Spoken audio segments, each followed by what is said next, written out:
Although it's a cult classic, I really wouldn't bother looking.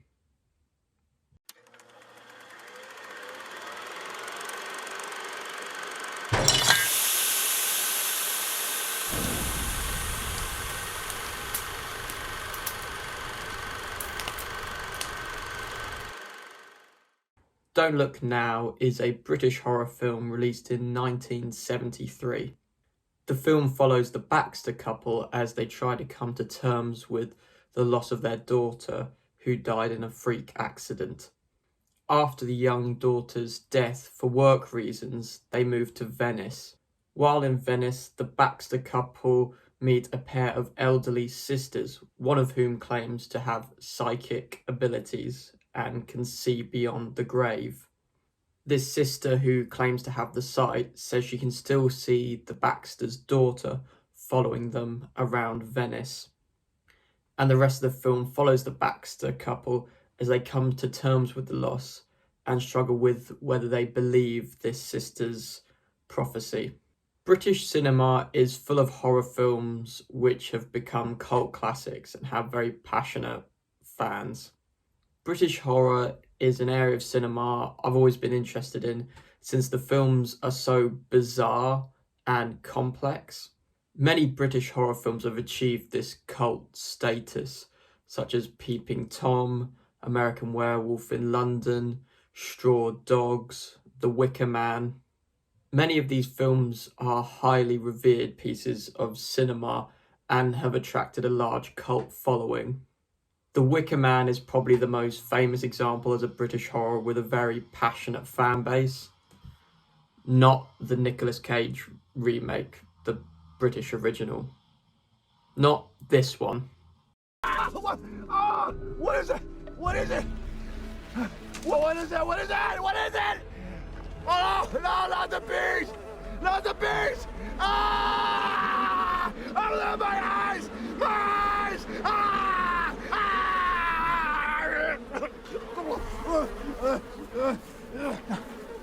I'd like to remind everyone at this point that Nicolas Cage is an Oscar-winning actor. Oh boy. Oh boy. I'll just let that settle in for a minute.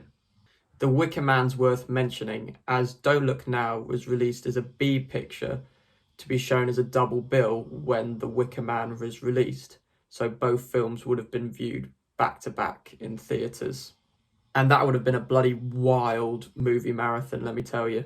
My Halloweens from a young age through my teenage years were basically just getting together with my dad and watching horror films late into the night. And when I first watched this film, I ended up turning it off after 30 minutes, as I simply didn't have the patience for it. As this is an hour and 50-minute slow burn horror film, which is really a drama about grief and marriage. I sort of watched a lot of famous films or classics when I was quite young, like 14 to 16. And I feel like if you watch quite complex films when you're younger, a lot of the themes and the complexities of it just go right over your head because you're just not old enough to understand what's going on. And so I wanted to rewatch the film to see if I was missing anything and also to just see how it ended. And upon rewatching the film, while I don't necessarily think it's the horror masterpiece that other people do, I can now appreciate some of its deeper themes and also just how weird the film is. The film opens with a truly chilling sequence where we see the daughter of the Baxters drown in the family's pond. This opening is maybe one of the best edited horror set pieces I've seen. It's a really jarring piece of editing. And what I mean by that is the editing of this sequence raises larger ideas and alludes to themes that are revisited later in the film. Following this tragedy, the couple moved to Venice, and it's no coincidence they moved to a city that's surrounded by water, and it sort of symbolically shows the couple are still dealing with their grief, and the water of the city is sort of a constant reminder of the trauma. Despite moving to a different location, the couple are still very much haunted by the grief of their loss. And I think that's true for a lot of people. You can physically move on from something, but emotionally still very much be wrapped up in whatever's happened to you. Once in Venice, the couple meet the two elderly sisters who claim to have psychic powers. And after this meeting, we see how the Baxters deal with the suggestion of the supernatural and the idea that their daughter still lives but on a different plane of existence. And so it's quite a human examination of grief in that way, in that after the suggestion from these sisters that the daughter's still with them, it's sort of a roadblock to them recovering, as people who have suffered grief probably don't want to believe what has happened to them. And so you sort of witness the destructive power of the suggestion that the daughter lives in this other realm, this supernatural sphere. Obviously, your interpretation of those themes is down to your own spirituality, but just it being a horror film and just how the film presents this idea, it alludes to a supernatural rather than a religious interpretation.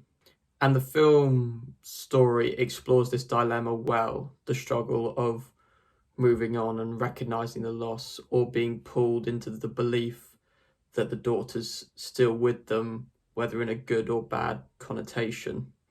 Laura immediately believes the sisters, whereas John remains more rational and doesn't believe the sisters. But while the plot explores this dilemma quite well, the film still leaves something to be desired in its execution. The story and its twists and turns that lead to the film's shocking ending, an ending that's now quite famous, does explore these themes and dilemma well. Equally, the film does have some interesting visual metaphors throughout. Not only is there the stated metaphor of Venice and Venice being surrounded by water, but there's also how the very rational John works as an architect on a church, a place which, for lack of a better word, is an irrational place, somewhere based on belief and faith rather than rationale. And so that creates an interesting dynamic and a sense of irony. But I think the main issue I have with the film is that it hasn't aged well like other British horror films have.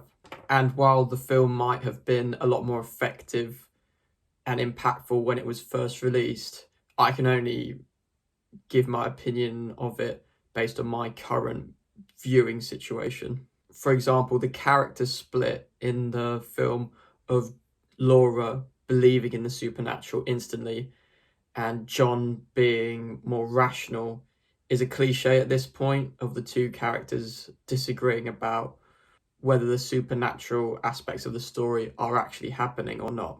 Like pretty much every horror film to come out of Blumhouse or any horror film released in the 21st century has this character trope split, whereas the wife will go, "Oh, I saw a ghost out in the field," and the man will go, "No, you didn't, you daft bitch." And the man will go, "No, you didn't, you're being irrational, love. Have a cup of tea, it was probably a deer or something." Another part of the narrative that's a bit of a cliche is towards the second act, one character disappears for a period of time, and the way the story deals with this disappearance just seemed so familiar as part of a horror story. And then just other parts of the film seem slightly pretentious or overindulgent. I mean, I like a horror film with artistic aspects and deeper themes, but some aspects of this film just didn't quite work for me. For example, the film has quite a famous sex scene, and this scene is effective in conveying how loving the relationship between Laura and John is, and gives the impression of a relationship with a lot of history. And it does give you a genuine impression of a happy couple, which is important because so much of this film focuses on the grief that they're struggling with. But the scene is edited in quite an unconventional and artistic way, which for me just seemed over the top, and it sort of beat you over the head with the point it was trying to make. But I'm sure in the 70s, a sex scene edited in this way was probably a lot more interesting and groundbreaking, but for contemporary audiences, it just doesn't have the same impact, I suppose. And then other scenes that are meant to be quite thought-provoking and chilling came off as inadvertently funny, for me at least. For example, one key scene where the sister uses her psychic abilities came off as unintentionally hilarious. I won't spoil why, but if you watch it and don't giggle at a certain scene, then I just guess I've got a bad sense of humour. Obviously, a lot of the issues I have with the film are down to taste. Some people might not find these scenes over the top. I'm just being honest with how I felt. I mean, one of my favourite horror films is Evil Dead 2. For those of you who haven't seen it, I'd highly recommend it. But it's one of the most over-the-top horror films ever made. But because it's very tongue-in-cheek and comedic, it works for me. For some reason, the execution of some of the aspects of this film just came off as quite pretentious and didn't land. But I think the biggest issue that I had with the film is the pacing. While the film does have some striking images and set pieces and deals with some really big themes of death and grief, the story just drags because very little actually happens in the story. If you wrote down the different events of the story, the film would be like 2 pages long on a screenplay. And I think this might be partly due to the fact that the film's based on a short story, and the filmmakers have tried to expand on this story by introducing these deeper themes, but just the actual events of the plot didn't grip me particularly. After the first encounter with the sisters, very little actually progresses the plot until we reach the dramatic and, in fairness, truly shocking conclusion of the film. But even the ending of the film, which is now very famous, I can see contemporary audiences finding very amusing. And so I think it keeps coming back to the film just not aging particularly well. For me, a great horror film needs to be exciting and thrilling whilst also exploring complex themes. And Don't Look Now has the interesting themes, but just not sort of the drama that I needed to remain engaged. The Wailing, for example, another film I reviewed, did this very well in that it had the interesting themes, but also sequences which were just extremely exciting. If you haven't seen my review for The Wailing, go check it out. And the other reviews on this channel, they're all really good. Make sure you give them all a like and share them with your friends and family. While I would love to say that this is a case where I didn't understand the film when I was younger, and now I've revisited it, and now it's one of my favourite horror films of all time, that simply isn't the case. I'm a huge believer in watching films at the right time, and that the themes will resonate with you more at different points in your life, and the meanings of films will change as you grow older and revisit them as you age. But Don't Look Now just didn't resonate with 21-year-old Sam. So overall, while the film has some chilling sequences, some interesting themes and good visual metaphors throughout, the narrative just wasn't thrilling or exciting enough to keep me engaged and to make it a rewarding viewing experience. And also, if I just boil it down to very simplistic terms, it commits one of the biggest sins a horror film can commit, in that it's simply not very scary. Outside of the film's famous ending, it has very few other scary sequences or memorable scenes. So unfortunately, while I can appreciate some aspects of the film, it's not quite the brilliant British cult horror film that I was hoping for. there we are. First review of the channel for a film that I don't actually like.